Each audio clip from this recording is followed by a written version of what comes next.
And welcome to Hannity. And tonight, the Monroe Doctrine is making a comeback. America now is reasserting their dominance over our own backyard, the Western Hemisphere. And coming up, we're going to tell you why the seizure of Venezuela's rogue oil tanker was so critical.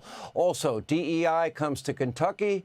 Rachel Maddow, the conspiracy theorist, throws shade at Kamala Harris. Okay. And the state of Minnesota's quickly becoming a national embarrassment. We will show you how the state's top fraudsters spent, maybe over $1 billion of your tax dollars under the not-so-watchful eye of Governor, yes, you got it, Mr. Macho, Tim Walz. But first, chaos on Capitol Hill. Democrats turned what was supposed to be an important oversight hearing on Homeland Security, that keeps Americans safe and secure, into an absolute circus. Take a look.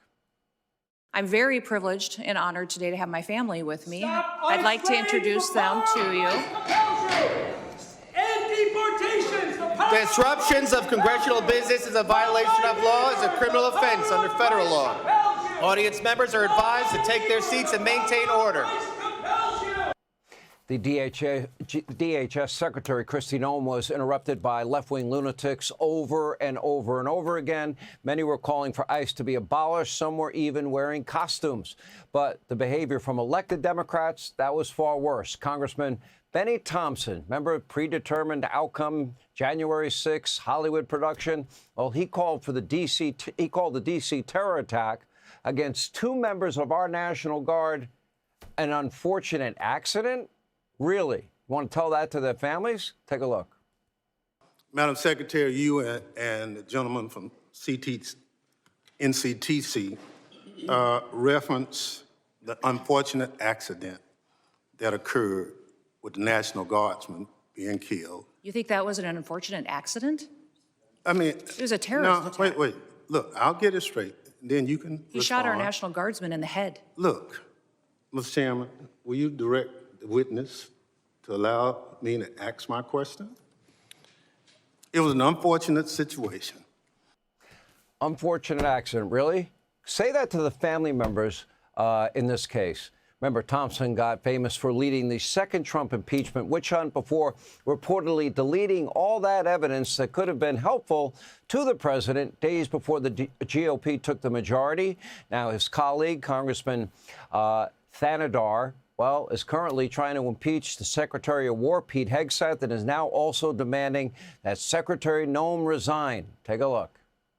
Madam Secretary, your incompetence and your inability to truthfully carry out your duties of Secretary of Homeland Security, if you're not fired, will you resign? Sir, I will consider your asking me to resign as an endorsement of my work. Thank you very much.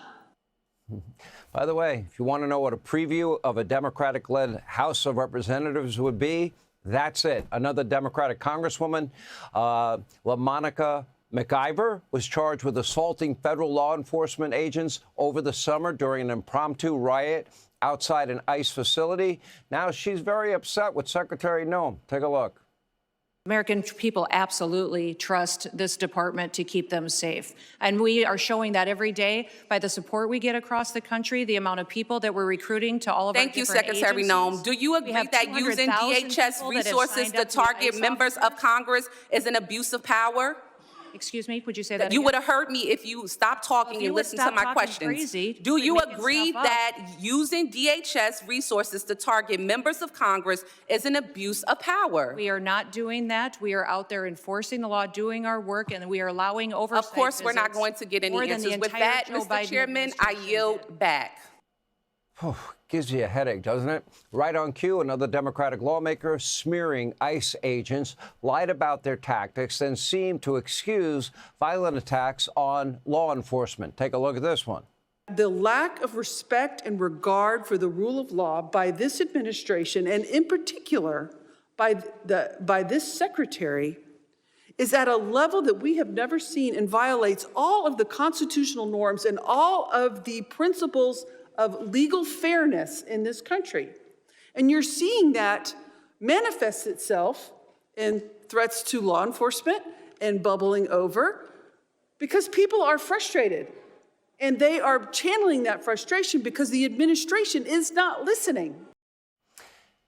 And let's not forget about the always pompous Congressman Dan Goldman. He is fighting for his political life thanks to the new socialist wave that's sweeping across the radicalized Democratic Party. So naturally, he put on quite a performance earlier today just for his radical base. Take a look.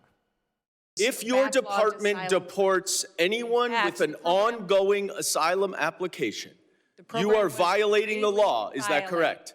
It was greatly violated when they allowed I'm asking you. people to come I'm in asking and you. granted asylum applications. Why are you filibustering? Why can't you answer the question? It's a simple question. Your president, if your department and your secretary deports did not follow the anyone law, with an ongoing asylum application, you are violating the law. Isn't that correct? the asylum program was broken under the last. Mr. Chairman, I will reclaim my time. She's not answering the question. But the obvious answer is that, yes, if you follow a lawful pathway, asylum is a lawful pathway. If you have an open asylum case, you are here lawfully. But the problem that we are seeing around the country is that you are not following the law. Don't tell us to change the law. If you don't like the asylum system, you change the asylum law. Now, as Noem points out, lawmakers, they are welcome to make new laws, but the constant coddling of violent criminals and people who hate our country is pretty repulsive. Take a look. I think it's shameful to see the defense of individuals who break our laws. We are a nation of laws. If we are not a nation of laws, we're no nation at all. And that is what we are doing every day, is following laws. If you guys don't like the law, go change it. That's your job. You don't complain. I was raised by a dad who said we don't complain about things. We fix them. Well, go fix them. If you don't like the law, quit bellyaching, quit hitting and attacking our ICE officers, quit going out and protesting and screaming vile things at them, quit calling them names. We wouldn't let our children do that. Go do something that actually matters by having an honest debate and changing the law. That's your jobs. You all should be fired, in my viewpoint. They all should be fired because of the Biden administration. And of course, they got cover from all these, quote, elected officials and lawmakers. The sheer amount of threats that we are now facing is almost unthinkable. Take a look. NCTC has been crunching the numbers and going through the sheer volume of known and suspected terrorists that are in the country that came in under the Biden administration. So far, NCTC has identified around 18,000 known and suspected terrorists that the Biden administration let come into our country. These are individuals who, under normal circumstances, would never be allowed to enter our country because of their ties to jihadi groups like ISIS and al-Qaeda. 18,000 known and suspected terrorists in our country, and Democrats want to abolish ICE and make their jobs impossible. That is insane. And after the hearing, the insanity continued. Noem was then mobbed by a crowd of left-wing agitators. Take a listen to this. There's nothing worse than someone who uses a baby as a political tool while taking babies away from the family. You are the modern-day SS. You are the Gestapo. Shame on you, Kristi. Shame on you, Kristi. Shame on you. The mob mentality on the left, coupled with a complete lack of perspective on real security concerns, is troubling to say the least. So what does this mean for federal agents on the ground? Hey, everyone. I'm Emily Campagno. Catch me and my co-hosts Harris Faulkner and Kaylee McEnany on Outnumbered every weekday at 12 p.m. Eastern, or set your DVR. Also, don't forget to subscribe to the Fox News YouTube page for daily highlights.